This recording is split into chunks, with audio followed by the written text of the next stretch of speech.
But anyway, as we enter 2017, these are the three undercurrents that we are facing.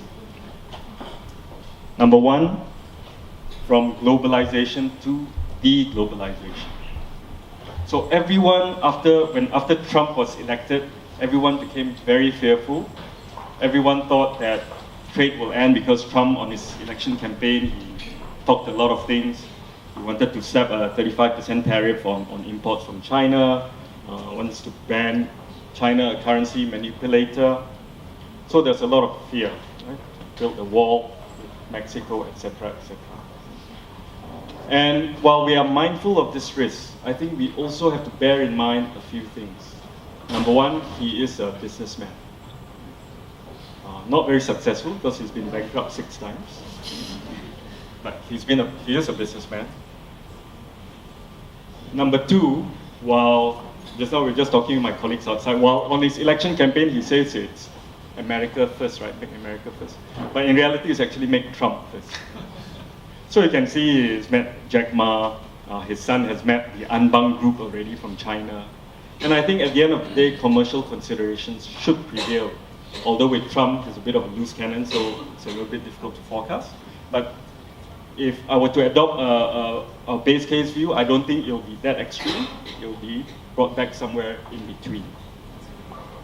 Number two, the second undercurrent, and which the markets priced in very quickly after the Trump election win, and even before that, was that central banks all around the world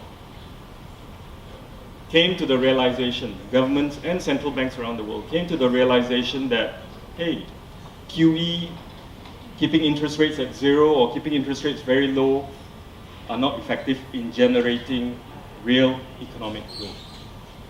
The ones who benefited from that are the top 1%, the rich, ultra-rich, who have assets, financial assets, invest in wines, art, etc. And they are the ones that benefit because money was cheap. And a lot of money chases assets. And all these assets price appreciate. Which partly explains why Brexit happened, which partly explains or largely explains why Brexit happened, and largely explains why somebody like Trump can win, because he appealed to the other 99% that was left behind. So it doesn't matter what he says, as long as he says something that sounds appealing to them, he gets voted in, and he did. Of course, all of us in the financial markets, we all got it wrong, right? I don't think any of you predicted Brexit. Did Citi predict Brexit? No. No Trump winning. No, the polls also all didn't. And for fund managers like ourselves also, we didn't. In fact, I lost a bet to some of my younger colleagues. I said Trump will not win. And the reason is because we read the wrong newspapers. We read Financial Times, New York Times, right? And all these are obviously proposing and supporting the Democrats or the incumbents or Remain. If you read the tabloids in UK, probably you get a better sense of what the people on the ground feel. And the third undercurrent which we have to address is this shift from disinflation to reflation. And that is the reason why we saw the US dollar strengthen, because everyone is immediately adjusted their expectations about US interest rates and rising US treasury yields or interest rates. People typically associate with strong US dollar and weak emerging market currencies. So post-Trump, what rallied?